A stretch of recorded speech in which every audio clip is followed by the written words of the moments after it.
हमारी माता जी को घसीटते हुए बाहर किस तरह साड़ी पकड़कर निकालते हैं। श्रीमती लक्ष्मी देवी टिबड़ेवाल ने लिखित चिट्ठी जिलाधिकारी महोदय को दी, रिसीविंग कराई, उसको जिलाधिकारी ने रद्दी की टोकरी में फेंक दिया। मेरे पास समझौते का दबाव डालते हैं, मुझे धमकाते हैं। मैं जब साथी अफसरों को बचाने का काम किया तो मैं माननीय सुप्रीम कोर्ट का दरवाजा, कहीं पर भी पूरे देश में बुलडोजर कार्रवाई से पहले क्या कानून में भरोसा रखने वाला व्यक्ति हूं। मुझे नहीं उम्मीद थी कि इस तरह कोई जिलाधिकारी कर सकता है कि मेरे जायज मकान में।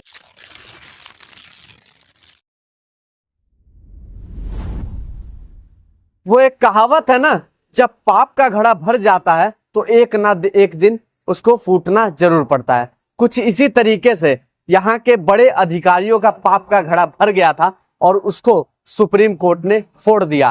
फोड़ते हुए ये कह दिया, बहुत हो गई तुम लोग की मनमानी, अब मनमानी तो चलने नहीं देंगे, तुम लोग के ऊपर एफआईआर दर्ज कराएंगे। और एफआईआर कोई छोटी मोटी नहीं, संगीन धाराओं में एफआईआर दर्ज कराई गई है और हो सकता है उनको आजीवन कारावास भी झेलनी पड़े। इसको लेकर हमारे साथ मनोज टिबड़ेवाल हैं, इन्हीं ने कुछ याचिका दायर की थी सुप्रीम कोर्ट में, उसी को लेकर ये सारी फटकार और एफआईआर दर्ज सुप्रीम कोर्ट ने उन बड़े अधिकारियों के ऊपर करवाई है।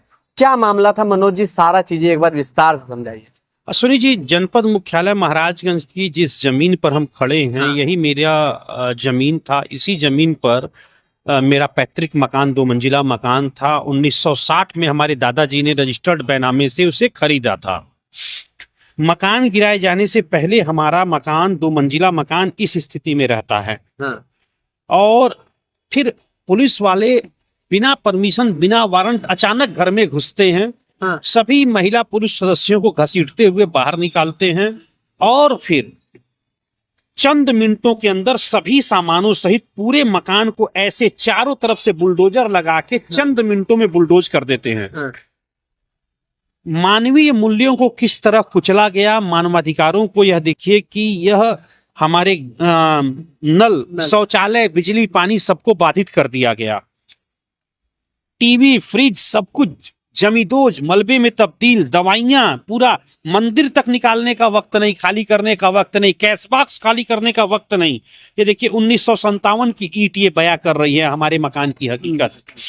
और उसके बाद पुरुष सदस्य हमारी माता जी को घसीटते हुए बाहर किस तरह साड़ी पकड़कर निकालते हैं। अब इस तरह का क्या कृत्य, देश में कानून का राज है, संविधान है, क्या 21वीं शताब्दी में यह संभव है कि कोई अत्याचारी तानाशाह प्रशासनिक अफसर आए और आदेश दे कि जाओ इस व्यक्ति का मकान पूरी तरह जमींदोज कर दो, बिना किसी नोटिस के, बिना किसी 1 मिनट का वक्त दिए, बिना अधिग्रहण। तो इस तरह का अमानवीय जुल्म मेरे साथ 13 सितंबर 2019 को किया गया था। अच्छा, ये क्यों मकान धराशायी किया गया था, क्यों, इसका कारण क्या था, कुछ बताया था उन लोगों ने? देखिए, यहां पे NH 730 निकल रही थी। डिटेल्ड प्रोजेक्ट रिपोर्ट में इंजीनियरों और तत्कालीन जिलाधिकारी ने एक बड़ी साजिश करते हुए, बड़ा भ्रष्टाचार करते हुए, सरकारी दस्तावेजों से छेड़छाड़, कूट रचना, अनियमितता और भारी भ्रष्टाचार करते हुए इस परियोजना की लागत 185 करोड़ थी। परियोजना की लागत कम आवे, किसी को जमीन का अधिग्रहण और मुआवजा न देना पड़े, इसके लिए उन्होंने DPR में शेड्यूल A में अवेलेबल ROW में गलत तथ्य अंकित कराया जानबूझकर कि सभी जगह पर 30 मीटर जमीन उपलब्ध है, जबकि ऐसा नहीं था। मेरे घर के सामने मात्र 16 मीटर जमीन सरकारी भूमि थी।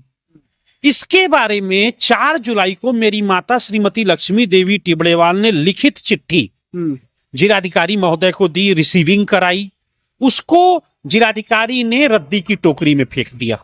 अच्छा, कोई कार्रवाई नहीं।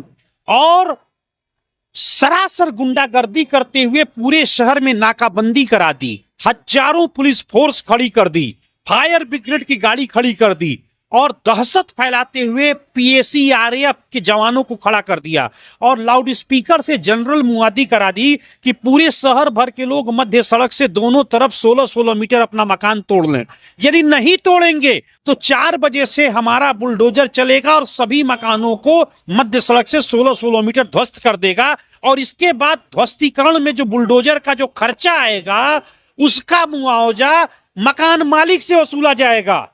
लोग डर गए, क्या करें सरकारी गुंडागर्दी के आगे, झुक गए, टूट गए, लोग अपना मकान खुद तोड़ने लगे। लेकिन मैंने नहीं तोड़ा क्योंकि मैं संविधान और कानून में भरोसा रखने वाला व्यक्ति हूं। मुझे नहीं उम्मीद थी कि इस तरह कोई जिलाधिकारी कर सकता है कि मेरे जायज मकान में बुलडोजर चलवा देगा, वो भी सभी सामानों सहित। लेकिन मैं गलत था। एक तानाशाह जिलाधिकारी, कौन थे जिलाधिकारी उस समय? उस समय अमरनाथ उपाध्याय 2010 बैच का एक प्रमोटेड जिलाधिकारी है जो उत्तर प्रदेश का महाभ्रष्ट जिलाधिकारी है। यहाँ मतवलिया गो सदन में गायों के भ्रष्टाचार के मामले में, चारा दाना पानी के मामले में 328 एकड़ जमीन को कौड़ियों के दाम अपने चहेतों को पट्टे पर देने के मामले में मुख्यमंत्री जी ने उसे निलंबित किया। इस घटना के 1 महीने बाद वह भ्रष्ट जिलाधिकारी हम लोगों के साथ 13 सितंबर 2019 को इस तरह का बर्बर अत्याचार, तांडव, अमानवीय जुल्म ढाया। इसके बाद मैंने मात्र 4 पन्ने का पत्र बना करके जो एफआईआर में अंकित है वो माननीय सुप्रीम कोर्ट को अपनी चिट्ठी, लेटर पिटीशन भेजी। उसी लेटर पिटीशन को सुप्रीम कोर्ट ने रीट याचिका में तब्दील कर दिया और फिर मामले की सुनवाई हुई और सुनवाई के बाद माननीय सुप्रीम कोर्ट ने पाया कि मेरा मकान जायज था, मेरी निजी जमीन पर बना था और पूरी तरह से गैर कानूनी तरीके से अफसरों ने गिरवाया है। उसके बाद सुप्रीम कोर्ट ने बहुत सख्त आदेश देते हुए कहा कि राज्य सरकार के ऊपर 25 लाख का दंडात्मक जुर्माना ठोका और ये जुर्माने की राशि याचिकाकर्ता यानी कि पत्रकार मनोज टिबड़ेवाल मुझे देने के लिए कहा। फिर कहा कि जितने अधिकारी हैं, जिला प्रशासन, पुलिस प्रशासन, रेवेन्यू, एनएच, पीडब्ल्यूडी, म्यूनिसिपैलिटी, सभी के अगेंस्ट कठोरतम विभागीय दंडात्मक कार्रवाई हो और जितने भी दोषी अधिकारी हैं उनके खिलाफ मेरी तहरीर पर तत्काल मुकदमा दर्ज कर इसकी विवेचना जिला पुलिस से नहीं यूपी सीबीसीआईडी से कराएं। आप जान के सुनी जी हैरान रह जाएंगे। सुप्रीम कोर्ट 6 नवंबर को आदेश देता है कि 1 महीने के अंदर आपको एफआईआर करनी है, लेकिन उत्तर प्रदेश के अफसर के कान पर जू नहीं रेंगती, लेकर बैठे रहते हैं, बहाना बनाते हैं, मेरे पास समझौते का दबाव डालते हैं, मुझे धमकाते हैं। मैं जब नहीं टूटता हूं, नहीं झुकता हूं और अंत में जाकर कहता हूं मेल भेजकर मुख्य सचिव को कि महोदय 1 महीने के बाद अब 24 दिन और ऊपर हो गए हैं, अब तक न तो मुआवजा दिया न एफआईआर दर्ज की, मैं आज कंटेम्प्ट ठोकूंगा, सुप्रीम कोर्ट में अवमानना की कार्रवाई शुरू करूंगा।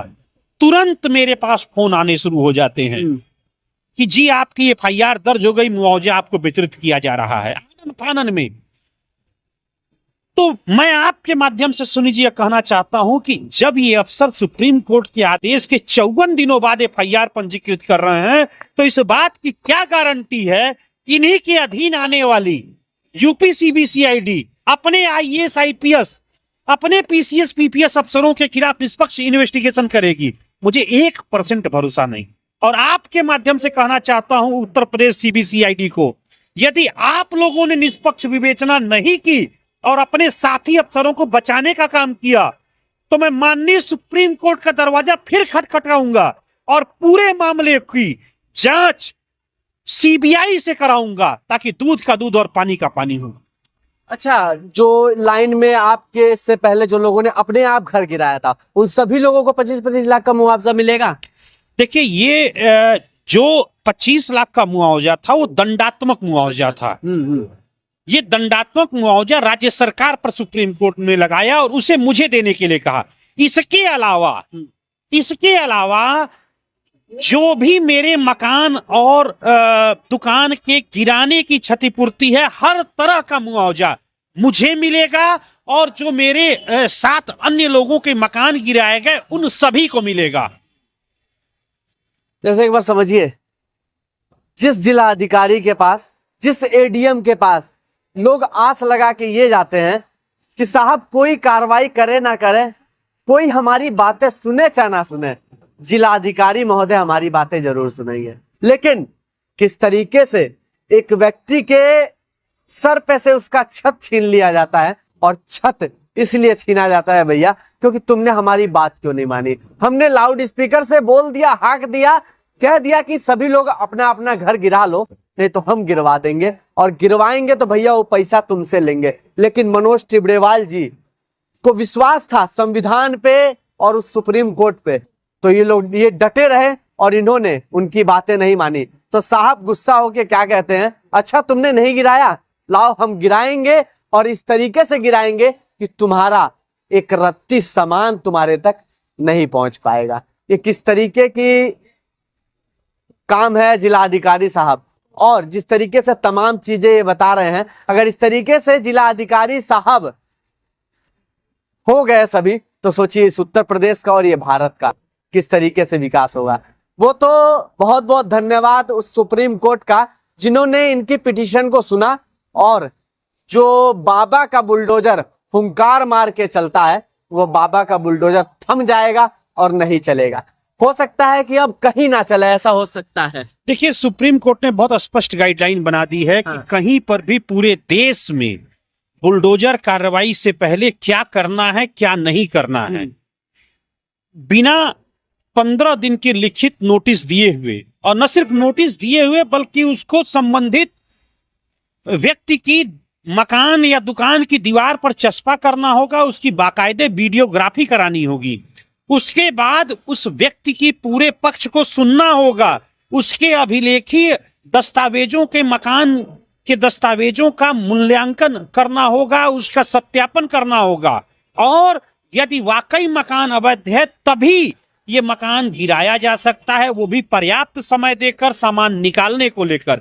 यदि इसमें रंच मात्र भी किसी अफसर ने पूरे देश के किसी भी जिले में अगर इस तरह इस आदेश को नहीं फॉलो किया, तो माननीय सुप्रीम कोर्ट ने कहा कि उस जिलाधिकारी और उस संबंधित अफसर की जेब से, वेतन से समस्त क्षतिपूर्ति और मुआवजे को वसूला जाएगा। धन्यवाद हो उस सुप्रीम कोर्ट का, और धन्यवाद हो मनोज टिबड़ेवाल जी का, जिन्होंने तमाम उस लोगों के सिर से इस छत को अब खींचने से बचा लेगी। और इस मामले पे आपकी क्या राय है हमें कमेंट सेक्शन में जरूर बताइएगा। बाकी आपके सामने कोई ऐसी खबर है जिससे आप लगता है समाज को दिखाने से कुछ समझ हो पाएगा, तो वो भी हमें कमेंट सेक्शन में आके जरूर बताइएगा। कैमरा पर्सन के साथ मैं Ashwini Shrivastava, the next post.